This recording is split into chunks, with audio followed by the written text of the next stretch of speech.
Receita fiscal de organizações jurídicas, né, pessoas jurídicas, dois tributos são muito importantes para que a gente consiga ter um bom desempenho dentro do nosso planejamento tributário, sem, é claro, pagar muito imposto e sem também ter demandas atrasadas com o governo. Nós temos o imposto de renda sobre pessoa jurídica e a contribuição do Seguro Social CSLL, que você vai entender um pouco mais agora. Quando a gente fala do imposto de renda de pessoa jurídica, né, que é o IRPJ, é um imposto de renda, como o comum das pessoas, imposto de renda, só que destinado somente para empresas. Ele é cobrado de todas as empresas registradas, exceto o MEI, o microempreendedor individual, ONGs e empresas filantrópicas, culturais, recreativas e empresas científicas.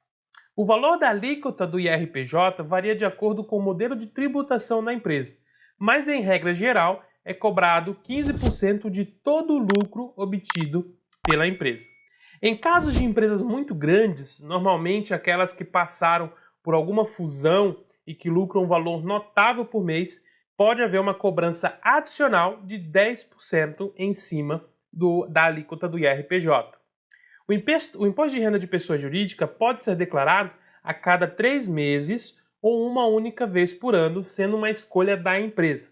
Empresas que faturam muito, têm grandes faturamentos, grandes números expressivos, empresas que passaram por fusões, muitas das vezes preferem fazer a declaração trimestral, para poder ter mais facilidades, afinal o valor de faturamento é muito grande, muitos números para processar, fazem trimestralmente, porque às vezes no final do ano, uma única vez por ano, o rombo, né, do IRPJ pode ser muito maior do que ela esperava. Então ela faz a cada 3 meses, assim, o faturamento dela, a alíquota em cima do faturamento dela não vai ser tão grande, né, vai ser um valor que não vai ser tão expressivo, assim ela vai conseguir pagar. E dentro da questão da empresa, né, dentro da questão da vida e da questão da saúde financeira da empresa, é melhor ela fazer a cada 3 meses.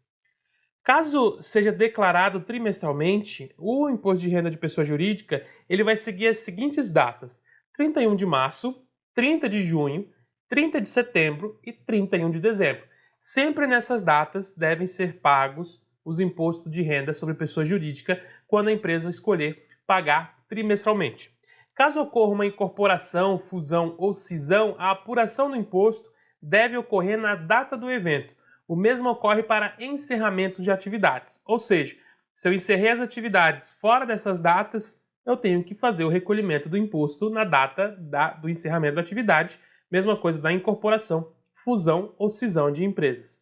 O pagamento desse tributo ele deve ser feito através da DARF, uma guia que o contador vai gerar para a empresa poder pagar. Então é muito importante que o empresário tenha sim dentro ali da sua folha de pagamento, no seu acordo comercial, um contador para que seja feito os pagamentos e as informações de imposto de renda de pessoa jurídica. O governo federal está cada vez mais modernizando seu sistema e cruzando dados para pegar falhas nas declarações.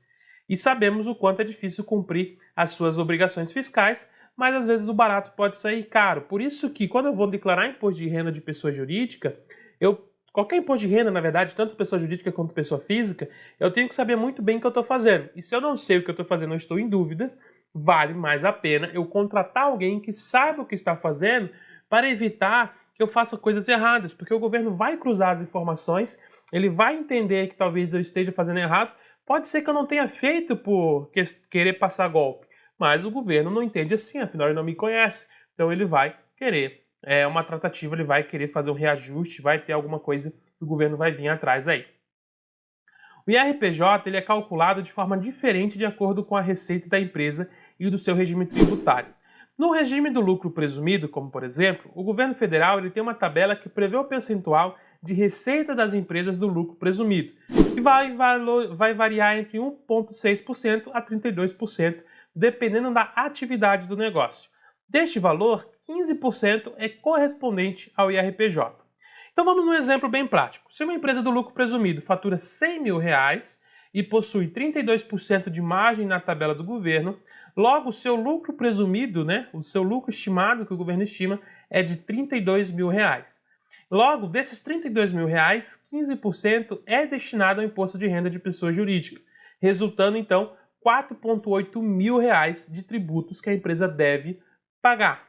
Então, é bem simples o cálculo do imposto de renda de pessoa jurídica quando a gente fala de lucro presumido. Eu olho a tabela que o governo prevê o percentual de lucro de receita da empresa dentro do lucro presumido e vou fazer versus a alíquota do IRPJ e vou ter aí o valor a ser pago. Quando a gente vai para lucro real, a conta é mais simples. A alíquota é de 15% sobre o lucro real da companhia. Caso a empresa exceda 20 mil por mês na cobrança de IR, ela também paga 10% sobre o valor que exceder. Então ela tem ali até 20 mil reais por mês, de imposto de renda, de cobrança que ela tem que pagar, beleza, 15%. Caso passe disso, ela vai pagar 10% a mais sobre o valor que estiver passando. No Simples Nacional, tem uma cobrança de RPJ diferente devido ao pagamento de diversos tributos em uma única guia mensal. O imposto de renda do Simples é pago a cada emissão de nota fiscal da empresa e sofre alterações do valor da alíquota conforme o faturamento. Aí tem a tabela do Simples Nacional, da mesma forma que tem do lucro presumido, que vai trazer as alíquotas que vai ter isso diferente conforme o faturamento. Então é na hora, não tem o depois. Quando a gente fala de lucro presumido, lucro real, é sempre posterior à transação, ao faturamento, eu vou estar emitindo a guia do IRPJ. Então, como é trimestral, eu vou lá. Mas no Simples Nacional, o imposto de renda ele é como se fosse um imposto retido na fonte do trabalhador, da pessoa física. Então, é na hora que faz essa nota, emite-se a nota, na hora já é feito o recolhimento do imposto, já vai ser pago o imposto, depois eu faço a transmissão da declaração do imposto de renda sobre pessoa jurídica, do IRPJ. Vou fazer a declaração posterior, assim... Olá, peço desculpas por interromper sua aula por um breve momento, mas tenho algo importante e vantajoso para compartilhar com você. Se você está gostando desta aula, tenho uma ótima notícia. Agora você pode levar sua experiência de aprendizado para o próximo nível fazendo sua matrícula em nosso site. Ao se matricular, você terá acesso exclusivo a uma série de benefícios. Primeiro, você pode baixar a apostila completa do curso em PDF, perfeita para acompanhar as aulas e revisar o conteúdo sempre que precisar. Além disso, ao concluir o curso, você terá a oportunidade de adquirir um certificado de conclusão, um grande passo para o seu desenvolvimento profissional e acadêmico. E sabe o que mais? Ao assistir às aulas diretamente em nosso site, você terá uma experiência de aprendizado sem interrupções ou propagandas. Isso significa mais foco e eficiência no seu estudo. Então, não perca essa chance. Clique no link na descrição deste vídeo ou visite nosso site para se matricular agora mesmo. É rápido, fácil e vai transformar a maneira como você aprende. Agora, vamos voltar à aula. Obrigado por sua atenção e nos vemos no site. Posterior, assim, o governo ele faz o cruzamento dos dados daquilo que dentro da nota fiscal foi recolhido versus aquilo que eu declarei que eu paguei, checa-se tudo, fechou, tá tudo certo, nada a declarar contra, tá tudo certo e a empresa segue o barco declarando as obrigações, faturando, ganhando dinheiro e sendo uma empresa economicamente ativa dentro do Brasil. E já o CSLL, Contribuição Social sobre Lucro Líquido, é um tributo que é pago a fim de financiar a Seguridade Social. Ou seja, o imposto é destinado como forma de proteger a cidadania. A verba arrecadada pela CSLL vai para o SUS, a Assistência Social e a Previdência Social, que vai apoiar ali profissionais em caso de auxílio-doença, invalidez, aposentadoria, desemprego, profissionais que precisem do auxílio maternidade, entre outros benefícios e programas de previdência social colocados pelo governo. Todas as pessoas jurídicas, com as mesmas exceções do IRPJ, devem pagar a CSLL. Porém, a alíquota para cada caso vai mudar bastante, vai mudar de acordo com o faturamento e de acordo também com o regime tributário. A CSLL, esse tributo, ele foi criado para dar uma seguridade social, proteger a cidadania, visto que, o que o governo entende-se quando a empresa está ativamente econômica?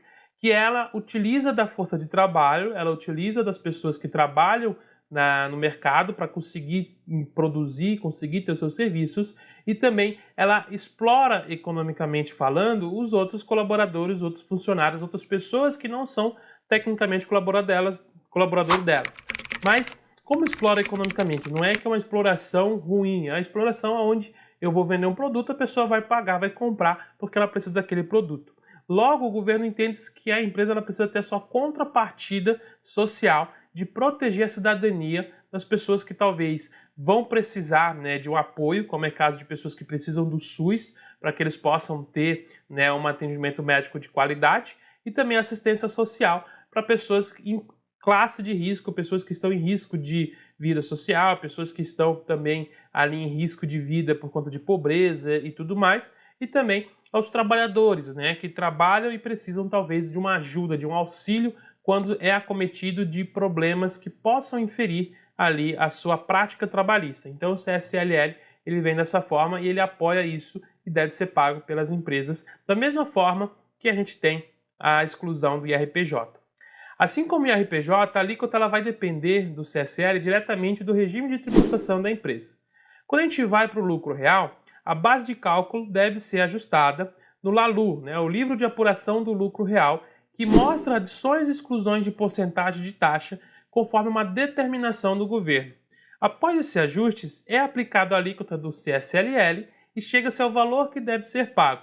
É possível ainda arrecadar o CSLL por meio de uma estimativa de lucro mensal. Então, quando a gente fala de arrecadação, tributação, o governo ele sempre coloca as referências, né? Ele nunca vai dizer, olha, essa alíquota e pronto. Ele sempre vai dar as referências, ele sempre vai trazer as formas como deve ser feito para que seja feito da maneira correta, assim a empresa contribui da forma que ela deve contribuir na obrigação dela e ela também não deixa, né, ela não falha, ela não vai falhar na forma como ela vai contribuir. Então, dentro do lucro real, o governo, quando a gente fala da CSL, ele pode adicionar porcentagens na taxa, né, no valor que deve ser pago do CSL, ou ele pode fazer as exclusões. Isso se altera de acordo com o momento, de acordo com a época que vai ser feito o recolhimento. Por isso, quando eu vou recolher o CSLL, eu preciso sempre, primeiro de tudo, verificar a base de cálculo que está lá no LALUR. Eu tenho que ver se está ajustada, quais são os valores, se teve adição, se teve redução, se teve exclusão, para que eu possa realmente entender a alíquota, verificar a alíquota verdadeira do CSLL e então eu entender qual que é o valor que deve ser pago, qual é o valor que a empresa deve arrecadar ali dentro. Quando a gente fala de lucro presumido, o fisco, né, a fiscalização, a Receita Federal, utiliza as alíquotas de presunção para determinar o lucro da empresa. A alíquota de presunção depende diretamente da atividade que a empresa realiza, sendo 32% da receita dos serviços prestados não se aplica a serviços de transporte de cargas e serviços médicos, e 12% de receita de vendas. Então eu presumo a alíquota é a presunção seguinte. Opa, teve receita de venda, você vendeu, teve lá 400 mil vendidos, então tá, 12% é a alíquota para você pagar de CSLL. Caso seja serviço, 32%. Ah, tu teve 400 mil faturado de serviço, então tu vai pagar 32% ali em cima do valor.